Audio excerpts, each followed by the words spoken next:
Storytime with HannahMary Presents The Princess and Curdie by George MacDonald. Chapter 17. The Wine Cellar. He lighted his candle and examined it. Decayed and broken as it was strongly secured in its place by hinges on the one side, and either lock or bolt, he could not tell which, on the other.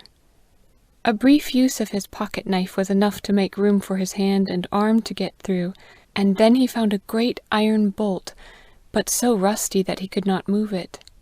Lena whimpered.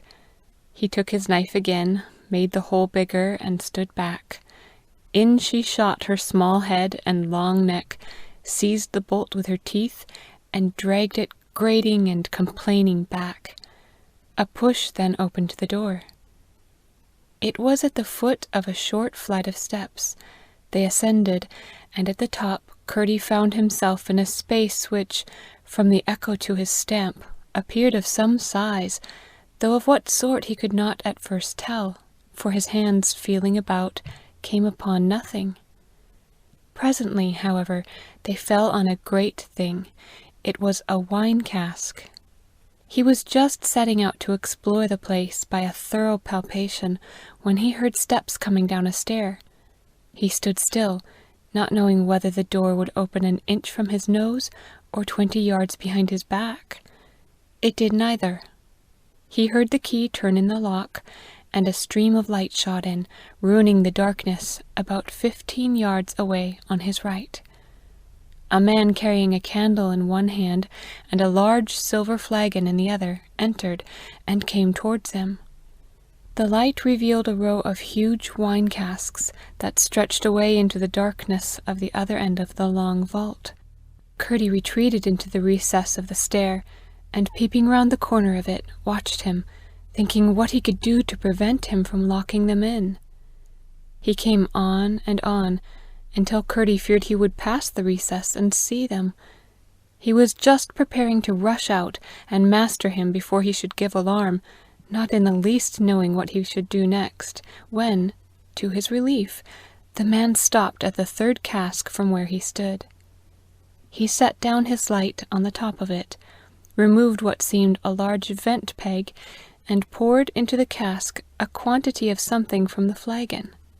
Then he turned to the next cask, drew some wine, rinsed the flagon, threw the wine away, drew and rinsed and threw away again, then drew and drank, draining to the bottom.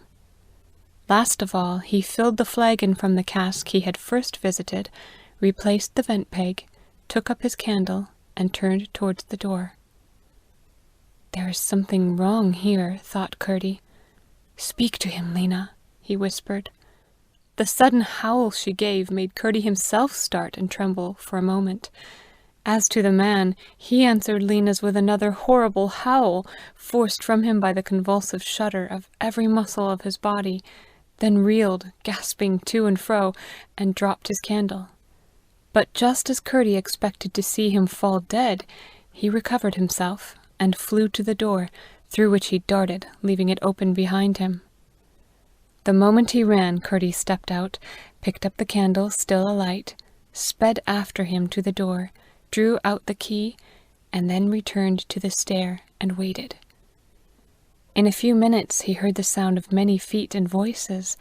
Instantly he turned the tap of the cask from which the man had been drinking, set the candle beside it on the floor, went down the steps and out of the little door, followed by Lena, and closed it behind them.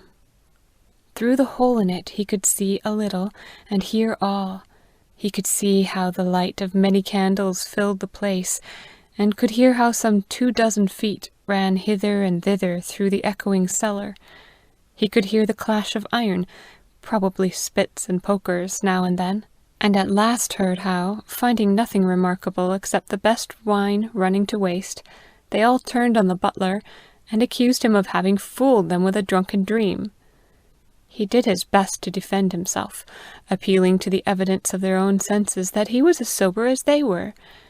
They replied that a fright was no less a fright, that the cause was imaginary, and a dream no less a dream, that the fright had waked him from it. When he discovered, and triumphantly adduced as corroboration, that the key was gone from the door, they said it merely showed how drunk he had been, either that or how frightened, for he had certainly dropped it. In vain he protested that he had never taken it out of the lock, that he never did when he went in, and certainly had not this time stopped to do so when he came out. They asked him why he had to go to the cellar at such a time of the day, and said it was because he had already drunk all the wine that was left from dinner. He said if he had dropped the key was to be found, and they must help him to find it. They told him they wouldn't move a peg for him. He declared, with much language, he would have them all turned out of the king's service. They said they would swear he was drunk, and so positive were they about it, that at last the butler himself began to think whether it was possible they could be in the right. For he knew that sometimes when he had been drunk, he fancied things had taken place which he found afterwards could not have happened. Certain of his fellow servants, however, had all the time a doubt whether the cellar goblin had not appeared to him, or at least roared at him, to protect the wine. In any case, nobody wanted to find the key for him. Nothing could please them better than that the door of the wine cellar should never more be locked. By degrees the hubbub died away, and they departed, not even pulling to the door, for there was neither handle nor latch to it. As soon as they were gone, Curdie returned, knowing now that they were in the wine cellar of the palace, as indeed he had suspected. Finding a pool of wine in the hollow of the floor, Lena lapped it up eagerly.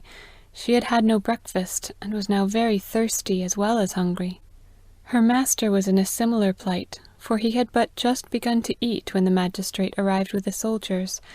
If only they were all in bed, he thought, that he might find his way to the larder, for he said to himself that, as he was sent there by the young princess's great-great-grandmother to serve her or her father in some way, surely he must have a right to his food in the palace, without which he could do nothing.